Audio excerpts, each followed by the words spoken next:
Hey everyone, this is Acid Roots. I have got some more Wu-Tang for you. So, this is Ghostface Killah, and really, he's been one of the more heralded Wu-Tang members. He's also recognizable, and he has at least 3 5-star projects in his repertoire. Maybe, they may not be 5, but 4.5 to 5 is basically what it is. And so that would be Supreme Clientele, Iron Man, and this album, Fishscale. Now, obviously, I haven't really paid attention to Ghostface in a while, so he has dropped some other projects that have gotten that sort of thing. Like, I think he had one maybe few years ago or something like that, but he's done a lot. He's one of the members of Wu-Tang that's just really pushed and kept albums going. So this one is Fishscale, and considering some of the music that came out in 2006, it's pretty dark, and also not, even if the music may not sound dark, just the way, the feeling that you get while listening to this is dark. So that's kind of what it is he knew that, and it's just an East Coast version of a 3-6 Mafia record or something like that, which is why I liked it. And maybe it isn't, but when the record just happens to be not necessarily as upbeat as some of the other guys. So you can smoke to this. Some of the beats on this album are it's an acquired taste. I am going to say that Wu-Tang is an acquired taste just because they don't necessarily go for people like Drumma Boy or Mike Will or Juicy J or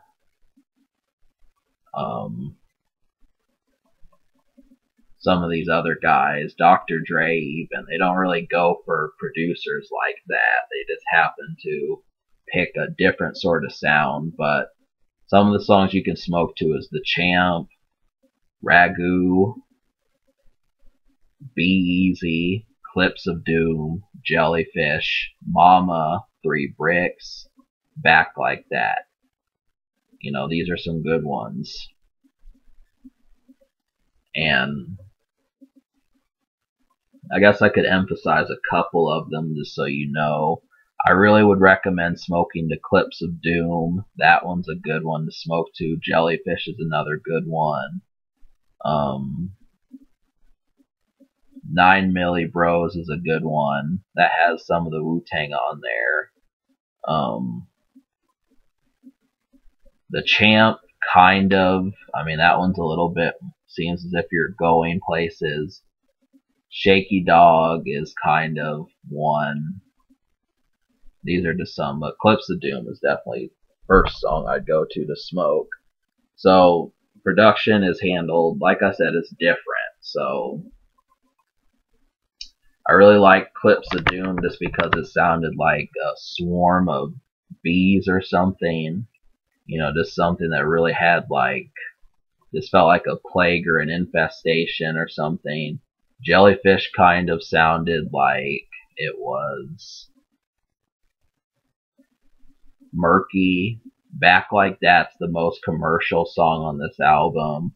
Ragu kind of was a little bit dank. This really kind of felt low class even though he's rich. I liked the song though. 9 Milli Bros was a weird beat. That one, it kind of feels like there's organs on it, but it's so weird. It took me a while to like that. The Champ kind of feels like you're out somewhere. That one has a New York style sound to it. So these are just some ones, but they're all good. And then the unheard songs, really, there are a lot of skits on this album. I'm just going to let you know. And to me, I'm reviewing 14 songs off this. I don't like it when songs are less than 2 minutes. That's just a pet peeve of mine, and I just don't feel like supporting something that, I listen to and it's over as soon as I listen to it. It just doesn't make sense to me. But, if I cut the skits and the songs less than 2 minutes, there were 14 songs. So,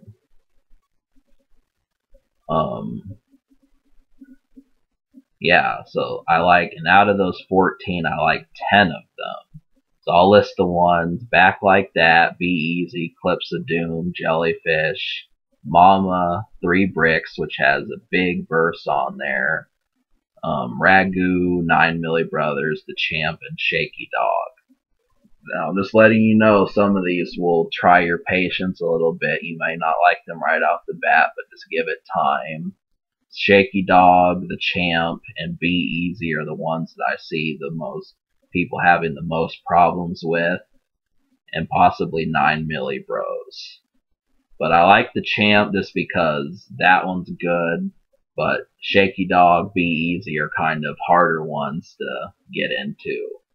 But I ended up liking them, and I actually can listen to them. It's hard to tell if they're actually smoking songs, but they do work. So,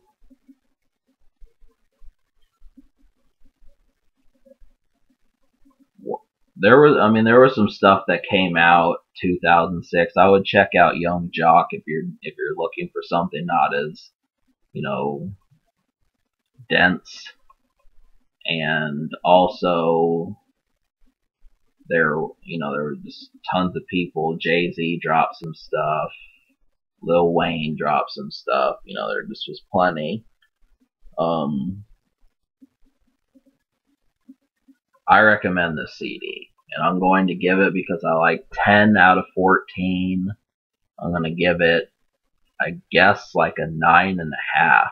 I mean, if I were to go and say like a 9 3/4, I guess I would say that too, because that's essentially what it's close to. I mean, the reason why I'm not giving it a 10 is just because the production is just not as top notch. It's really different. And Shaky Dog and Be Easy kind of have tried my patience as far as trying to like them. And then that only leaves 8 out of 14. So, that was kind of something. But I think I'm going to go with it and say that I like them. And really, that's just how, But, yeah, I mean, other than that, it's really good. I think a lot of people will like it.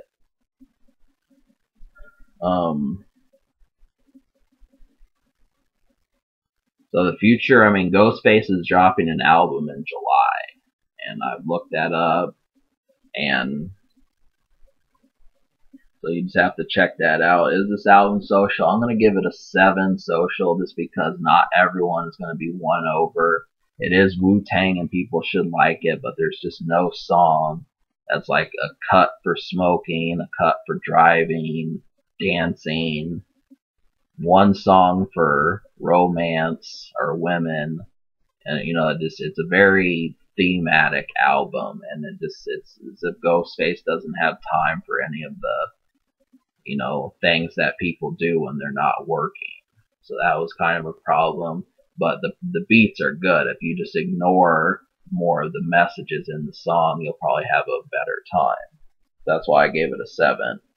I mean, I don't think it can be topped, but it's probably, there's some other records that do quite a good job. So I give this album a 9.5 and a 7 social.